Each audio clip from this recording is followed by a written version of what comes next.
UP में योगी बकरीद को लेकर साफ गाइडलाइंस जारी कर चुके हैं, जिसमें सड़कों पर नमाज पढ़ने पर कार्रवाई की बात कही।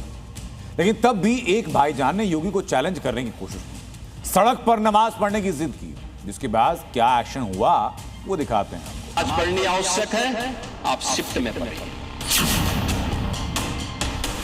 सड़क पर नमाज जो तमाम आयोजन होते हैं, तमाम कांवड़िया जो एक एक महीने तक चलते हैं, सामने सड़क है उस पर नमाज पढ़ने की अनुमति दी जाए।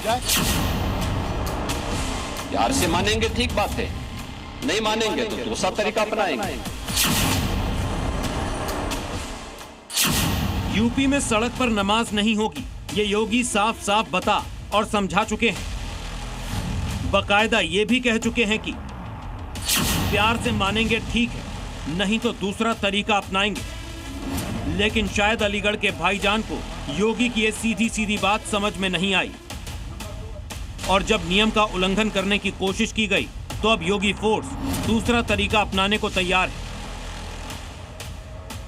मामला अलीगढ़ का है, जहां ओवैसी के पार्टी के नेता ने योगी को चैलेंज करने की कोशिश की थी और ऐलान किया था कि सड़क पर नमाज पढ़ेंगे।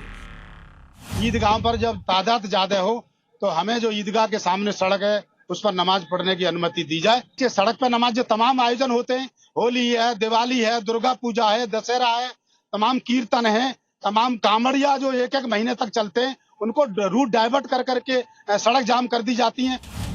साथ ही AIMIM के नेता ने कांवड़ और कांवड़ियों पर भी आपत्तिजनक टिप्पणी की थी।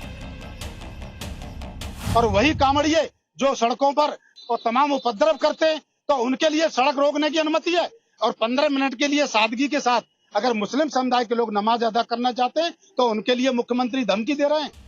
इतना ही नहीं, बकायदा इस नेता ने सरकारी ज्ञापन भी दे दिया था। लेकिन अब यह बयान उन पर भारी पड़ गया है।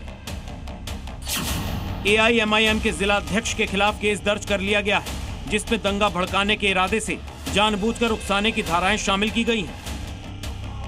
दरअसल इस बयान के बाद पुलिस में शिकायत दर्ज कराई गई थी, उसके बाद यह एक्शन हुआ है। एक्शन इसलिए भी हुआ है क्योंकि योगी के साफ साफ निर्देश हैं कि जो भी माहौल बिगाड़ने की कोशिश करे उसके खिलाफ एक्शन हो। ब्यूरो रिपोर्ट, जी मीडिया।